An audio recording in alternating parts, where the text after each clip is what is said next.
जय सीताराम। आप सभी का एक बार फिर स्वागत है मेरे YouTube चैनल पर। और आज की क्लास है वो बहुत ही इम्पोर्टेंट रहने वाली है। मैं आप लोगों के लिए जो है लेके आई हूँ लोकोमोटर डिसेबिलिटी से रिलेटेड KVS टीयर सेकंड के लिए जो 50 इम्पोर्टेंट क्वेश्चंस हैं वो MCQs मैं आप लोगों के लिए लेकर आई हूँ। तो एंड तक ज़रूर देखना। क्लास कैसी लगे कमेंट ज़रूर करना। और मेरा थोड़ा गला ख़राब है इसलिए आपको वॉइस सही से नहीं आ रही होगी, तो थोड़ा एडजस्ट करना, उसके लिए सॉरी। तो चलिए आज की क्लास स्टार्ट करते हैं। फर्स्ट क्वेश्चन है 2011 की जनगणना के अनुसार किस प्रकार की विकलांगता जो है सर्वाधिक यानी 48.5% है? बौद्धिक अक्षमता, भाषण और भाषा विकलांगता, लोकोमोटर विकलांगता, दृश्य विकलांगता। तो यहाँ पे जो लोकोमोटर डिसेबिलिटी यानी गामक अक्षमता है वो 2011 की जनगणना के अनुसार सर्वाधिक प्रतिशत इसका कितना है? 48.5%। ये आप लोग याद रखिएगा। चलिए नेक्स्ट क्वेश्चन की बात करते हैं।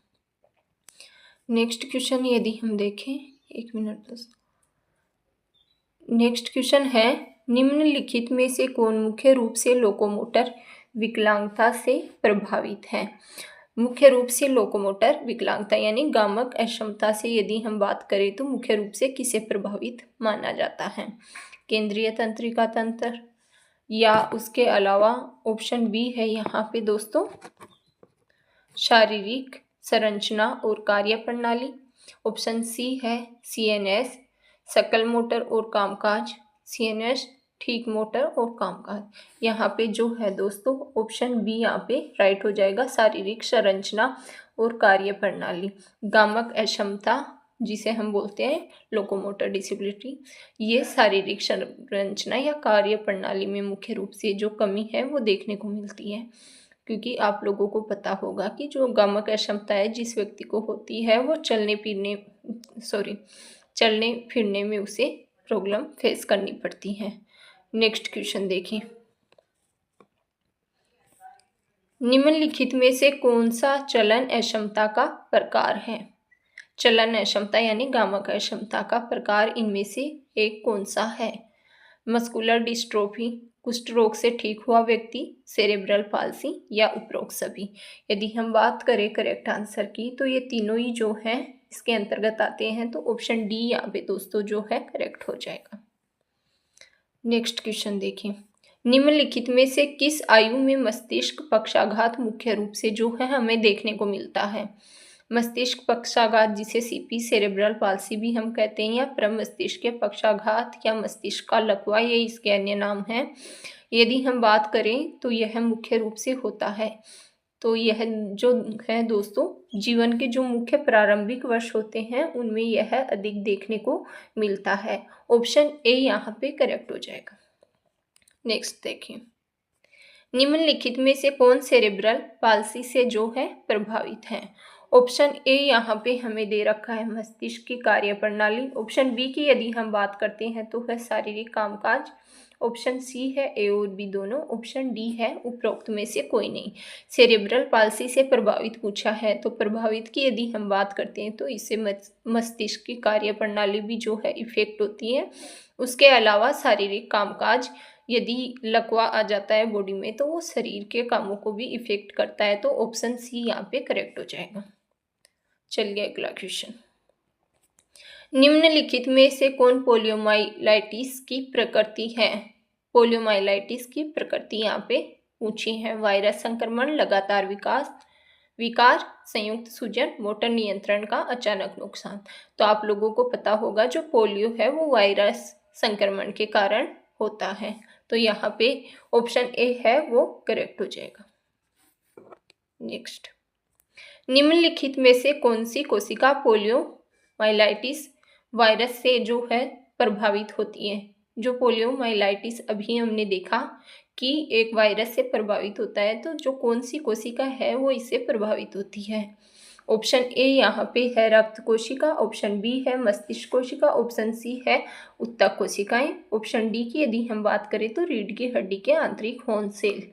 तो रीढ़ की हड्डी के जो आंतरिक हॉर्न सेल हैं दोस्तों ये इससे प्रभावित होते हैं। आप लोगों को पता होगा ज़्यादातर पोलियो व्यक्ति के पैर में देखने को हमें मिलता है। नेक्स्ट क्वेश्चन, निम्नलिखित में से किस आयु में पोलियो मुख्य रूप से पाया जाता है? मैंने आप लोगों को बताया था कि प्रारंभिक वर्षों में जो मस्तिष्क के पक्षाघात है उसके ज़्यादा चांसेस होते हैं।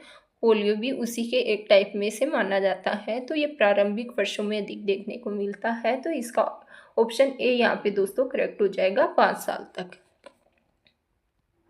अगला देखिए, निम्नलिखित में से कौन सा पोलियो का सामान्य विषाणु है? पोलियो के दोस्तों जो है अलग अलग विषाणु हमें देखने को मिलते हैं, अलग अलग टाइप्स। तो इनमें से जो ऑप्शंस हैं उनमें से सामान्य विषाणु की बात की गई है। सामान्य विषाणु कौन सा है? लियोन लॉसिंग ब्रोसाइड। तो ये जो सभी हैं ये पोलियो के सामान्य विषाणु की कैटेगरी में देखने को मिलते हैं। ऑप्शन डी यहाँ पे करेक्ट हो जाएगा। अगला देखिए, नेक्स्ट, निम्न में से किस युग में स्पाइना बिफिडा पाया जाता है? 1 साल, जन्म से, या 6 साल, या किसी भी उम्र में? तो स्पाइना बिफिडा की यदि हम बात करें तो यह जन्म से ज़्यादातर हमें देखने को मिलता है। ऑप्शन बी यहाँ पे राइट हो जाएगा। पैर अंदर की ओर मुड़ने की स्थिति में जन्मजात विसंगतियों को निम्नलिखित में से किसके रूप में जाना जाता है दोस्तों? पैर अंदर मुड़ने की स्थिति में, तो पैर अंदर मुड़ता है उस स्थिति में होता है दोस्तों जन्मजात टेलीपेक्सिनोवायरस जो है उसके कारण है पैर अंदर मुड़ जाते हैं। ये सभी क्वेश्चन जो है इम्पोर्टेंट रहने वाले हैं। क्लास एंड तक जरूर देखना और चैनल को जरूर लाइक सब्सक्राइब शेयर जरूर करिए यदि वीडियो आप लोगों को क्वेश्चंस आप लोगों को अच्छे लगे तो। निम्नलिखित में से कौन सी ऐसी स्थिति है जब बच्चों के दोनों घुटने एक दूसरे से सटे होते हैं? तो जेनुवल्गम दोस्तों एक ऐसी स्थिति है जब जिसमें बच्चे के दोनों जो घुटने हैं वो एक दूसरे से पैर के सटे होते हैं। तो वो कौन सी स्थिति है दोस्तों? जेनुवल्गम, ऑप्शन ए। निम्नलिखित में से कौन सी पेशी एक कारण है जिसमें बच्चे की गर्दन कभी कभी एक तरफ जो है झुक जाती है? बच्चे की गर्दन एक तरफ झुक जाती है तो वो है स्टेनोक्लेडोमेस्टोइड। ऑप्शन सी यहाँ पे राइट हो जाएगा। नेक्स्ट क्वेश्चन, निम्नलिखित में से किसे रीढ़ के पिछले हिस्से में उबार की स्थिति कहा जाता है? उबार की स्थिति की यदि हम बात करें तो वो होता है कफोसिस। अगला प्रश्न, निम्नलिखित में से किसे रीढ़ के सामने उभार की स्थिति कहा जाता है? वो था दोस्तों ऊपर की साइड। ये सामने की साइड यदि हम बात करें तो लाडोसिस जो है कहा जाता है। ऑप्शन ए यहाँ पे राइट हो जाएगा। निम्नलिखित में से कौन रीढ़ की एक तरफ उबार की स्थिति है? दोस्तों गौर करना, ये जो मैं आप लोगों को क्वेश्चंस बता रही हूँ ये सारे ही हैं, उनमें थोड़ा थोड़ा डिफरेंस है। अभी जो लगातार 3-4 क्वेश्चन आप देख रहे हैं इसमें पूछा है रीढ़ की हड्डी एक तरफ उबार की स्थिति को यदि हम कहते हैं तो वो कहते हैं स्कोलियोसिस। ऑप्शन सी यहाँ पे करेक्ट हो जाएगा। इनको आप एक बार फिर से देख लेना। यदि आप लोगों को PDF चाहिए तो मेरे टेलीग्राम चैनल से जुड़ जाना, वहाँ पे मैं अपलोड कर दूँगी। अभी 1-2 दिन की PDFs मैंने वहाँ पे अपलोड नहीं की है, थोड़ी तबीयत ख़राब है, या तो मैं ऐसे ही कर दूँगी पैराग्राफ टाइप में, या यदि फिर PDF बनाना होता है तो वैसे कर दूँगी, ठीक है। अगला प्रश्न, जन्म से निम्नलिखित में से कौन सा अविकसित अंग है? यदि हम बात करें जन्म से जो है कौन सा अविकसित अंग है तो वो होता है फोकोमालिया, जो होता है जन्म से अविकसित अंग के तौर पर जाना जाता है। नेक्स्ट देखें, निम्नलिखित में से कौन सा गतिमान विकलांग भारतीयों का प्रतिशत है? गतिमान यानी जो गामक विकलांगता है उसमें भारतीयों के प्रतिशत की यदि हम बात करें तो वो दोस्तों हमें देखने को मिलता है 1.6%। निम्नलिखित में से किसे इम्पेयरमेंट कहा जाता है? इम्पेयरमेंट किसे कहा जाता है? इम्पेयरमेंट यानी क्षति। क्षति होती है स्थायी शारीरिक हानि, शारीरिक नुकसान, मनोवैज्ञानिक नुकसान, ये सभी जो है दोस्तों हमें इम्पेयरमेंट क्षति के अंतर्गत देखने को मिलते हैं। Option D right. WHO को विकलांगता पर विश्व रिपोर्ट के अनुसार विश्व की जनसंख्या का कौन सा प्रतिशत किसी न किसी विकलांगता से पीड़ित देखा गया है। WHO की रिपोर्ट के अनुसार विश्व की रिपोर्ट की यदि हम बात करें तो लगभग 15% आबादी जो है वो किसी न किसी प्रकार की डिसेबिलिटी से हमें जो है ग्रसित देखने को मिलती है। ऑप्शन बी यहाँ पे राइट हो जाएगा। सांख्यिकी और कार्यक्रम कार्यान्वयन मंत्रालय भारत सरकार के सामाजिक सांख्यिकी प्रभाग की रिपोर्ट के अनुसार भारत में कुल विकलांग आबादी का लगभग 69% किस क्षेत्र में रहता है। तो वो रहता है दोस्तों ग्रामीण क्षेत्र में। ये क्वेश्चन सारे इसी टॉपिक के हैं और सारे हैं वो बहुत ही इम्पोर्टेंट है। नेक्स्ट, केंद्रीय श्रम मंत्रालय 1991 के राष्ट्रीय नमूना सर्वेक्षण के अनुसार निम्नलिखित में से विकलांगों का प्रतिशत भारत में कौन सा था। भारत में यदि 1991 के राष्ट्रीय नमूना सर्वेक्षण की यदि हम बात करें तो उसके अकॉर्डिंग जो विकलांगों का प्रतिशत भारत में बताया गया वो है 1.9%। 1991 के सर्वेक्षण के अनुसार निम्नलिखित में से कौन सी जनसंख्या 14 वर्ष से कम चलन अक्षमता से पीड़ित थी। यदि 1991 का जो नमूना सर्वेक्षण पत्र था उसके अनुसार यदि हम बात करें कि कौन सी जनसंख्या 14 वर्ष से कम आयु के जो बालक बालिकाएं जो आते हैं वो चलन अक्षमता से सिर्फ 14 साल से कम के जो काउंट किए गए चलन अक्षमता से तो वो 3 मिलियन के अंतर्गत हमें देखने को मिलते हैं। ऑप्शन डी यहाँ पे करेक्ट हो जाएगा। राष्ट्रीय प्रतिदर्श सर्वेक्षण के अनुसार 1000 में से 60 वर्ष से अधिक आयु के कितने व्यक्तियों को चलन संबंधी समस्या थी।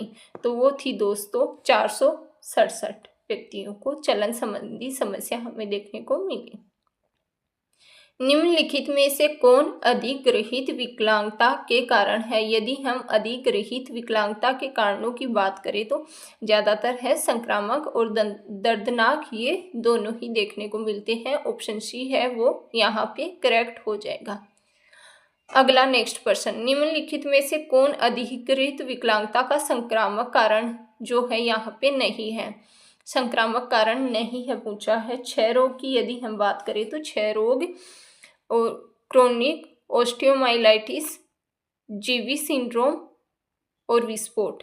तो यदि हम बात करें तो विस्फोट कोई संक्रामक कारण विकलांगता का नहीं है। निम्नलिखित में से कौन अधिग्रहित विकलांगता के अभिघातजन्य कारण का उदाहरण है। कुष्ठ रोग, प्राकृतिक आपदा, एड्स, सेप्टिक गठिया। तो हम यदि इनमें से बात करें अधिग्रहित विकलांगता के अभिघातजन्य कारण का मुख्य उदाहरण तो वो है प्राकृतिक आपदा। निम्न में से कौन सा उपापचय से होने वाला रोग जो है नहीं है। मधुमेह, मेलिटस, रिकेट्स, गठिया, सर्पिल ट्यूमर। ट्यूमर जो है उपापचय क्रियाएं हैं उनके कारण हमें देखने को नहीं मिलता। तो ऑप्शन डी यहाँ पे हो जाएगा। गठिया होता है जो हड्डियों में दर्द होता है, वो रिकेट्स विटामिन की कमी के कारण हमें देखने को मिलता है, विटामिन डी की कमी के कारण। विश्व स्वास्थ्य संगठन की 1994 की रिपोर्ट के अनुसार निम्नलिखित में से कौन सी अनुमानित जनसंख्या पोलियो से पीड़ित है। विश्व स्वास्थ्य संगठन यानी World Health Organization WHO 1994 report की यदि हम बात करें तो जो अनुमानित जनसंख्या पोलियो से पीड़ित बताई गई थी वो बताई गई थी 10 मिलियन। ये आप लोग याद रखना। निम्नलिखित में से कौन विरेमिया वायरस का परिणाम है। यदि हम बात करें तो 40 मिलियन ये यहाँ पे वो सेम जो इसका ऑप्शन था लास्ट वाला वो यहाँ पे गलती से टाइप हो गया। ये देखिए आप, इसमें आ जाएगा रक्त और आंत में विशिष्ट एंटीबॉडी का जो उत्पादन है वो वायरस का परिणाम होता है। लकवाग्रस्त पोलियोमाइलाइटिस के कितने चरण होते हैं। लकवाग्रस्त पोलियोमाइलाइटिस की यदि हम बात करें तो उसके होते हैं दोस्तों 3 चरण। निम्नलिखित में से कौन सा मस्तिष्क पक्षाघात का सबसे सामान्य प्रकार है। मस्तिष्क पक्षाघात यानी सीपी सेरेब्रल पॉल्सी का सामान्य प्रकार कौन सा है? स्पास्टिसिटी होता है दोस्तों। ये मैंने आप लोगों को ऑलरेडी अपने चैनल पे बता रखा है। निम्नलिखित में से कौन स्पास्टिक और डिस्काइनेटिक का प्रतिशत है? इन दोनों के प्रतिशत के लिए हम बात करें तो स्पास्टिक का है 70% और डिस्काइनेटिक की यदि हम बात करें तो 10%। नेक्स्ट देखिए, सेरेब्रल पाल्सी वाले सभी रोगियों में से निम्नलिखित में से कौन सा प्रतिशत मिश्रित प्रकार का है? मिश्रित प्रकार का सेरेब्रल पॉल्सी के मैंने आप लोगों को 3 प्रकार बताए थे, उन 3 में भी अलग अलग टाइप्स आए थे। तो यहाँ पे पूछा है कि कौन सा प्रतिशत एक आप लोगों को याद हो, स्पास्टिसिटी वाला चिकित्सीय आधार पर मैंने बताया था, उसमें लास्ट में आया था एथेटोसिस वाले में मिश्रित प्रकार का। तो उसके प्रतिशत की यदि हम यहाँ पे बात करें तो वो हो जाएगा दोस्तों 20%। निम्न में से किस प्रकार के दौरे शायद ही कभी होते हैं? स्पास्टिक हेमीपेरिसिस या क्वाड्रिप्लेसिस, शुद्ध डिस्काइनेटिक मिश्रित प्रकार या स्पास्टिक हेमीपेरेसिस केवल। तो यहाँ पे शुद्ध डिस्काइनेटिक की यदि हम बात करें तो इस प्रकार के दौरे हैं शायद ही कभी देखने को मिलते हैं, यानी बहुत कम देखने को मिलते हैं। नेक्स्ट प्रश्न, निम्नलिखित में से किस प्रकार में मानसिक मंदता की विशेषताएं अधिकतर सामान्य है? माइक्रोसेफेली वाले बच्चे, माइक्रो यानी होता है छोटा, मानसिक मंदता की यदि हम बात करें तो माइक्रो यानी होता है छोटा सा जिस बच्चे का, और दौरे वाले बच्चे जिनको दौरे पड़ते हैं, यदि आप लोग जानते होंगे तो पूरी बॉडी जो है मूवमेंट करने लग जाती है, कभी कभार स्थिति गंभीर होती है, मुंह से झाग आ जाता है, बच्चा वहीं पे गिर जाता है, उसी स्थिति को हम दौरे बोलते हैं, दौरे वाले बच्चे। तो यहाँ पे ऑप्शन सी जो है करेक्ट हो जाएगा, ए और बी दोनों। सेरेब्रल पॉल्सी वाले बच्चे सभी बच्चों के निम्नलिखित में से किस हिस्से में हल्की मानसिक मंदता है? तो 1/3 जो सेरेब्रल पॉल्सी वाले बच्चे हैं उनको मानसिक मंदता देखने को मिलती है 1/3 भाग में। हल्की जो मानसिक मंदता देखने को मिलती है लकवे के कारण, क्योंकि वो मस्तिष्क पे भी इफेक्ट डालता है। निम्नलिखित में से किस अनुमानित में सुनने की समस्या है सेरेब्रल पॉल्सी के मामलों में यदि हम बात करें तो 10 से 20%। निम्नलिखित में से कौन फोसियो स्केपुलोह्यूमरल की शुरुआत की उम्र है? यौवन के आसपास की। निम्नलिखित में से कौन सा गठिया का सबसे सामान्य प्रकार है? गठिया के सबसे सामान्य प्रकार की यदि हम बात करें तो ऑस्टियो आर्थराइटिस जो है गठिया का सबसे सामान्य प्रकार है। गठिया आप लोगों को पता होगी, जिसमें पूरे हड्डियों में जो है बॉडी के दर्द होता है। स्ट्रोक के उच्च जोखिम वाले कारकों में से कौन है? तो स्ट्रोक के उच्च जोखिम वाले कारकों में से यदि हम देश की बात करें तो वो है जापानी सबसे ज्यादा। निम्नलिखित में से कौन रीढ़ की हड्डी की चोट की घटना है? रीढ़ की हड्डी की चोट की घटना की यदि हम बात करें तो 5 से 15 मिलियन आबादी जो है रीढ़ की चोट की हड्डी की घटना की शिकार है। निम्नलिखित में से क्या ज्ञात होता है जब सभी अंग या अंग का कोई भाग नहीं होता? तो उस स्थिति को हम बोलते हैं दोस्तों विच्छेदन। ऑप्शन ए यहाँ पे जो है राइट हो जाएगा। निम्नलिखित में से कौन सा महिलाओं में कैंसर का सामान्य स्थान है? मौखिक गुहा, गर्भाशय गिरवा, स्तन, ये जो है महिलाओं में कैंसर के जो है कॉमन स्थान हमें देखने को मिलते हैं। ये सभी आ जाएंगे उपरोक्त सभी। ऑप्शन डी यहाँ पे राइट हो जाएगा। निम्नलिखित में से कौन एड्स का पूर्ण रूप है? एड्स के पूर्ण रूप की यदि हम बात करते हैं, यानी एड्स की फुल फॉर्म की यदि हम बात करते हैं तो वो होगी acquired immune deficiency syndrome. AIDS की खोज सबसे पहले किस देश में हुई थी? एड्स की खोज की हम बात करें तो यूएसए में जो है सबसे पहले हमें देखने को मिलती है। आप लोगों को पता होना चाहिए एड्स है वो ज़्यादातर पुरुषों में होता है, लेकिन इसकी वाहक जो फैलता है ज़्यादातर ये महिलाओं के माध्यम से फैलता है। नेक्स्ट क्वेश्चन, भारत में कुष्ठ रोगियों का विश्व से अनुपात निम्नलिखित में से कौन सा है? कुष्ठ रोगियों का जो है विश्व में जो टोटल विश्व में यदि भारत का देखें कि भारत का कितना अनुपात है विश्व के, तो वो है 1:3। निम्नलिखित अनुमानित जनसंख्या में से कौन अत्यधिक संक्रामक तपेदिक से पीड़ित है? वो है कितनी आबादी जो है, बात करें हम 3 से 3.5 मिलियन आबादी जो है इससे पीड़ित है। पुरुषों की निम्नलिखित में से किस उम्र में लेथिरिज्म सबसे अधिक प्रभावित करता है? तो वो करता है 18 से 45 वर्ष। लास्ट क्वेश्चन देखिए, एल्मिको का पूर्ण रूप क्या है? एल्मिको जो है डिसेबल्ड पर्सन है, विकलांग व्यक्ति हैं, उनके लिए कृत्रिम अंग जो है बनाने का कार्य करता है। इसकी फुल फॉर्म की बात करें हम, भारतीय कृत्रिम अंग निर्माण निगम। यहीं पे जो है आज की क्लास के पूरे क्वेश्चन खत्म होते हैं। आप लोगों को मैं बता दूं कि आप लोग जो है चैनल पे कंटिन्यू बने रहिए, चैनल को सपोर्ट करें। जो KVS टीयर का फर्स्ट का रिजल्ट आ जाएगा, उसके बाद में KVS टीयर सेकंड के लिए मैं आप लोगों को जो ओपन सोर्स है यूनिवर्सिटीज़ के, वहाँ से मैं आप लोगों के लिए बुक्स डाउनलोड करके उनमें से नोट्स बना के और प्रॉपर टॉपिक वाइज पूरा सिलेबस कंप्लीट करवाने की जो है पूरी कोशिश करूँगी। वो भी यूट्यूब पे आप लोगों को फ्री में बिल्कुल क्लासेस देखने को मिलेगी। और यदि आप लोग चाहते हो कि आप लोग अच्छे से एग्ज़ाम क्लियर कर पाओ और अच्छे क्वेश्चन आप लोगों को मिले जिनमें से ज़्यादा एग्ज़ाम में आने की संभावना हो,